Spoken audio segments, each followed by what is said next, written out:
Hello, I'm Myra and I'm 28 years old. I'm living really comfortably right now, and it's no thanks to my ex-husband and mother-in-law. Before I get entirely into the story, let me tell you about how I met my ex-husband, Max. Max and I met in high school. We were juniors when we first met, but we didn't start properly dating until we were at the end of our senior year. I know a lot of people wouldn't get into a relationship at that point considering college and all that, but luckily Max and I planned to go to the same university. Max was the perfect guy for me. He understood me like no one else did, and I genuinely thought that I was the luckiest girl alive. We shared everything together and we never really had any fights. After we graduated college, Max decided it was time for me to meet his mom. Not only because we had been dating for so long, but also because we were going to move in together. Also, Max's mom was the most important person to him, considering he lost his dad to a car accident when he had just started high school. Max's mother, Sasha, had known about me, but we never formally met. I hoped that she'd like me, especially considering how I had been in Max's life for a good 4 years up until then, but she made it very clear since the first day she met me that she did not like me. I never understood why, and neither did Max. She was openly rude and hostile towards me. She kept belittling and insulting me. Whenever Max spoke up for me, she would get even angrier. Max and I decided that it would be best for me to limit interactions with his mother because the way she was treating me was beginning to affect me. Aside from that, I got a really good job straight out of college. I had a degree in a pretty niche and high-return field, and that really paid off, literally. Max, on the other hand, wasn't as privileged as I was. He earned a pretty average amount, and I had no problem footing most of our expenses. We divided our contributions based on our income, and we were happy. After about 3 years of focusing on our careers, Max proposed to me and we got married the following year. It was the happiest and most wonderful day of my life. Of course, Sasha did say some mean things, and she did try to sabotage the wedding, but we had security to handle that for us. About 6 months after we got married, Max and I decided to buy an apartment of our own. We could have bought a house, but I did not want to be stuck paying off a mortgage for years to come when I could just buy an apartment without having to worry about paying anything back. I had saved up more than enough money to buy a nice 2-story apartment. Of course, Max also did contribute whatever he could, and before we knew it, we were setting foot in our very own apartment. We took our time furnishing it to our liking, and once we were nicely settled in, we decided to have some guests over. We invited our parents along with our siblings and their families for a little housewarming party. I was super happy to see everyone there. Everything was going well until Max and I happened to have a conversation with Sasha. "This is a nice place." "I know, right? It's really nice that we get to live here." "So how much in mortgage are you guys paying?" "Oh, we were able to save up more than enough to purchase this apartment for ourselves." "What? How did you do that?" "Well, I contributed some, but really Myra's the one who had the means to do it." "Really? How come?" "Well, she earns about 4 times what I do. She was able to put away a lot more savings than I was able to." "So she earns more than you? Doesn't that bother you?" "Why should it bother him? He gets to live well, and I have no issues spending on him." "It is the duty of the man of the house to provide for the family. It's disgusting that you're the one doing the role of the man." "Are you saying that your son is less of a man because of it?" "No, I'm saying that you're taking away his ability to be a man." "I don't really think so. I mean, do our genders really matter as long as both of us are happy?" "Of course it does. This happiness you guys are feeling is just temporary. Pretty soon, Max, you're going to feel the weight of disappointment and failure for not being able to provide for your family." "That will never happen. Who cares if Max doesn't earn as much or more than I do? He still does his work around the house and contributes equally to every other aspect of our relationship." "You make him do housework?" "Max, tell me, did your dad ever do anything around the house?" That's because it was my job. My husband brought home the money and I made sure he had a relaxing place to come back to when he was tired. Mom, I think that's enough. No, it's not enough. Myra is emasculating you and you're just letting her do that. Sasha, maybe that's how things worked in your relationship, but that's not how it works in ours. Max and I are equals, and there's nothing you could say or do that will change that. Now, you could drop this topic and join us for dinner, or you could leave. Sasha's archaic way of thinking was honestly funny to me at that time. I couldn't believe that she genuinely thought that way. After the party, Max and I did have a good laugh about it, and it kind of became an inside joke between the both of us. I didn't think much of Sasha's comments because I saw no substance in them. I assumed it was the same for Max, especially considering how we joked about the conversation from time to time. But that wasn't the case. A good 2 months had passed since that conversation, and it began to eat away at him. Besides, I'm sure that whenever he called or visited Sasha, she must have reiterated the same things to him over and over again until that was all he could think about. I know that much because one weekend, Max and I were relaxing in bed when I remembered that I wanted to invest in something to further grow my money, so I asked him about it. So, I'm thinking of investing in something. Do you have any ideas? I don't know. Well, you have a lot of finance friends. Could you maybe ask them for an opinion? I don't know.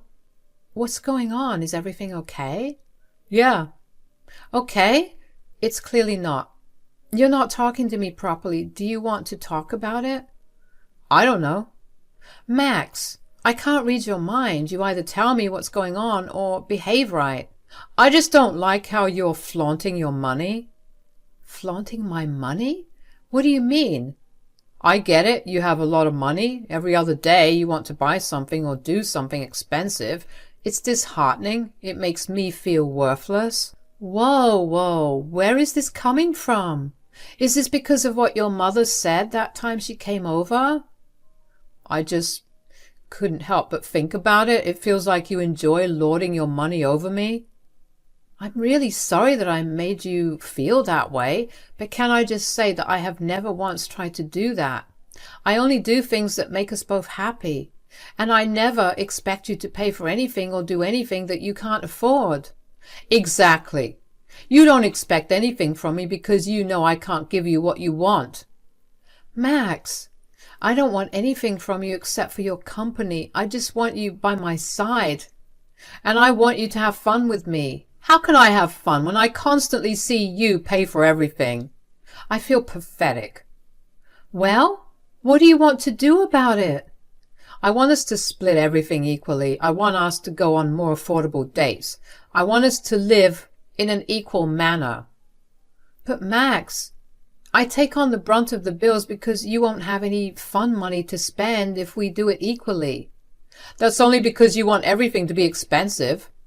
If we live properly, I'll be able to afford everything. All right, if that's what you want. I was confused because I didn't understand why Max should voluntarily put himself through hardships. I wanted nothing more than to rationalize things with him, but he seemed hell-bent on being my equal.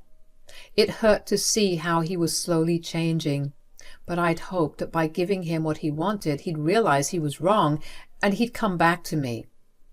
The next few months were pretty good for me. My budget got freed up by a lot, and I had more money to spend on whatever I liked. Obviously, I did not do that, at least not in front of Max. I figured that would only add more fuel to the fire, so I either saved that money up or found places to invest it in.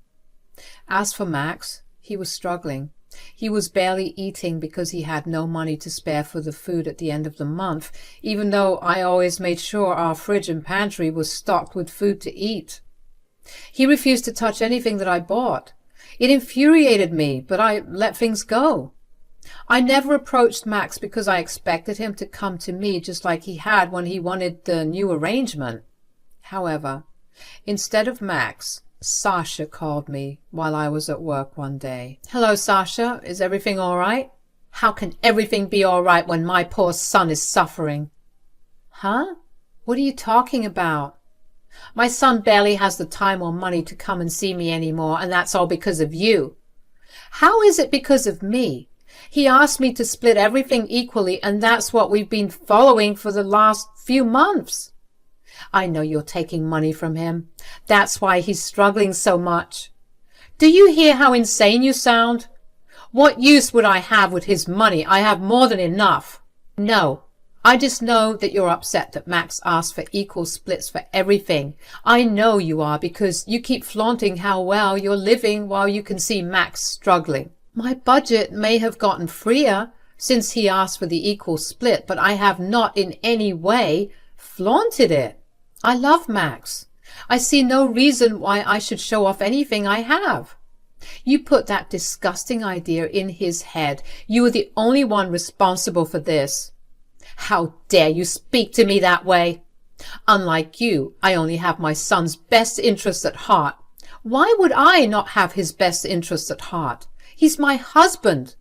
I've known him for 9 years. I want nothing but the best for him, which is why I even agreed to this stupid request.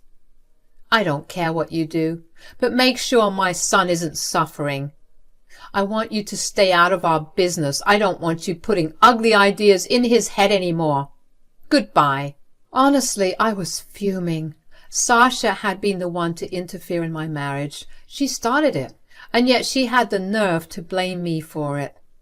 That day, when I went back home, I sat Max down and told him about my phone call with his mother. I told him that I expected him to communicate with me if he was struggling, and not his mother.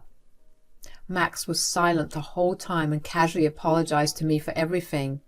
I was peeved by the way he was still acting as if he didn't care, but I let it slide. I asked him if he wanted to go back to our previous arrangement, and he simply grunted in approval. I was tired of his antics by then, and the conversation had been going on for a good hour, so I just let things go and went to sleep. The next few months went by relatively better. Max seemed happier, and I felt like our relationship was getting back on track. I didn't hear much from Sasha, and I was honestly grateful for it. I did tell Max I didn't want him talking to her too much, especially about our financial matters, because she'd done enough damage. I thought he had been listening, but he had not. Max approached me one night out of the blue to talk to me about something serious. We need to talk. We do? About what? I've been talking to my mother, and she made me realize something. Oh, what is it? I want a divorce. What?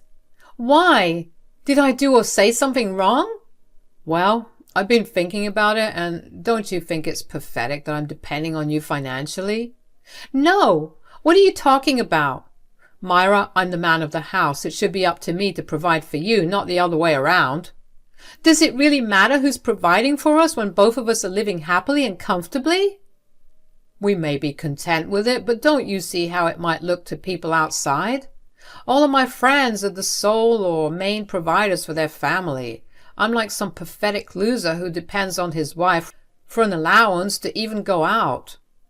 First of all, we live in the 21st century. No one thinks like that. Secondly, none of your friends are living comfortably. They're all living paycheck to paycheck. Every time you come back home, you tell me about how all your friends complained about their living situations while you sat and mum. Don't you see how much of a privilege it was to do that? Who cares? Do you know how many insults I've had to hear because I was a wife's pet? So you're going to divorce me because I earn too much? No, it's because you're making me look like less of a man. That's something I will not stand for. Wow. And you're telling me this is because of something your mother said? Well, she just opened my eyes to the reality that I was living in. It just hit me how pathetic I looked. And I never want to keep living like this. Do you think we could go for counseling? Maybe we could talk about it in depth and work through it. Absolutely not. I want to get out of this relationship, and there's nothing you can do or say that will change my mind. Okay, then. I was heartbroken. I couldn't believe that Max couldn't see past something as small as me earning more than him. Was that all it took for him to break off a relationship that was 10 years long? Everything in me was screaming to fight even more to save the relationship, but I knew that there was no convincing him when he had made up his mind. I had a lawyer file the divorce and present the papers to Max. Without even a moment's hesitation, he signed it. Sasha had come over that day and she smirked at me as Max signed the paper. I couldn't help but think about how Sasha would be the reason for Max's suffering in the future. A part of me hoped that Max would struggle just so he could see how good he had it with me, but I quickly got rid of those thoughts. I tried to leave the apartment to Max because I didn't want him to move back in with his mother, but he refused to take it. According to him, there would be no use divorcing me if he took the first thing I bought to flaunt my wealth to him. I was beyond heartbroken at that. It really was sad to see just how much Sasha's words got to him. I quickly moved out of that apartment after the divorce. The entire place was one giant reminder of Max. I decided to instead rent out the apartment and use that money as a passive income. The universe, however, thought I deserved something good after the divorce because a month after it, I got promoted. The promotion came with an even bigger pay raise and a lot more benefits. After just 3 months of working, I was able to save up enough to buy myself a nice big mansion. The decision to buy it was purely because I had always wanted one. Of course I did make plans to buy it when I was with Max too. I just thought I could surprise him with it one day, but I'm so glad I didn't. I kept working harder and I lived as luxuriously as I could. I guess I just wanted to show myself just what I was capable of doing when I didn't have the guilt of having too much money weighing down on me. About 6 months after the divorce, I was surprised to see Sasha and Max at my door. Hi, Myra. Hey, Myra. What do you guys want? I see you're living pretty well. Well, I realized that I was being held back and I just worked to my full potential. Listen, I just wanted to say I'm so sorry for everything that I did to us. Oh, well, the past is in the past. Is that all you came here for? Because I'm a little busy right now and I don't have time for you. There's no need to be rude, Myra. I think you've had enough say in my life. I don't want to hear anything more from you.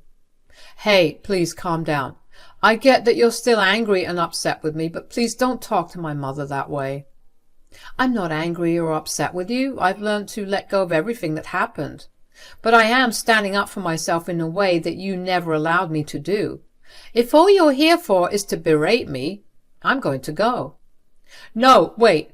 We actually needed to talk to you about something. I'm giving you a minute to run through whatever you need to talk about.